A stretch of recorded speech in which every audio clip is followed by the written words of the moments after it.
with us to get us started on this Fed Day surveillance midday. Axel, great to have you with us. Hi, Tom.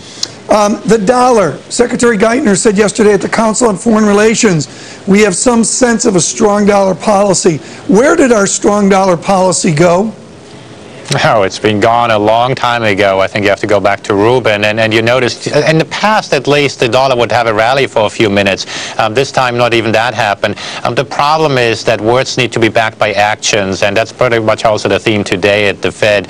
Bernanke can do all the talking he wants, but it's the actions that count. And so that's the market will be focused on that, whether there's actually going to be a change in actions, and I don't think there's going to be anything of that sort. Dreaded first chart to bring up the decline in the dollar here. Call it the litmus paper of the system. This is real trade-weighted broad. This includes China. Down it goes. You can see that move from 02, roughly a little bit of a crisis recovery, but then down we go. Axel Merk, you run portfolios for a strong dollar. Do you do that because you see little chance it will actually get the policies that would lead to a strong dollar? Yeah, it's back in 2004 already. We decided we got to do something about this and not just talk about it. And so this is a very long-term theme. It's just the dynamics favor a weaker dollar.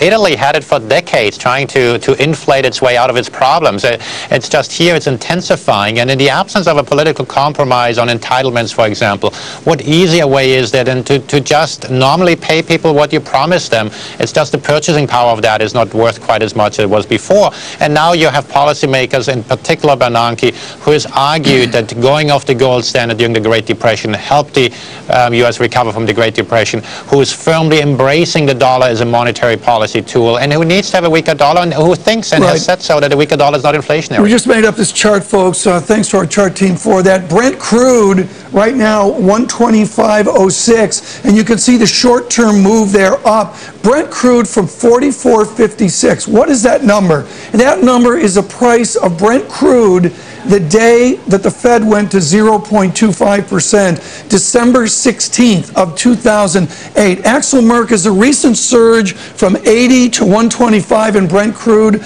is it due to QE2? By all means, by all means. Bernanke can't say asset prices are up, but inflation is not up in commodities. And indeed, in 2003, Bernanke held a speech derailing the monetary policies of the late 60s, early 70s, saying that commodity inflation was caused by bad monetary policy. He's doing the same thing all over again, and he's not realizing that the dynamics are such that consumers would like to downsize. Therefore, all the money he's throwing at the economy doesn't stick and goes where you have the greatest monetary sensitivity. That's precious metals, and it also includes crude. They're all the correlation here, the interdependency. Here's gold, folks. I love this chart. It's an emotional chart this Fed Day. Real gold, inflation-adjusted gold. This time is different. Thank you, Reinhardt and Rogoff. Back to 1960, you can see the fixed price of gold, and then Nixon did that little bump there, and then up we went. Every taxi cab driver talking about gold in 1980. Axel, they are again. What does gold signal to you at 1,500, approaching where we were price adjusted in 1980? Well, it's a scorecard of the Fed policy, and at this stage, many people talk about it, but there are many people who still don't invest in gold. We don't have people line up at the corner, and we don't. Well, of course, we have a lot of money in the gold trust these days, but still, more people are talking. Whenever gold goes up, people talk about we have another top. The key difference between gold and other currencies is that it's less liquid. As such, when there's money piling into gold, the moves are far greater.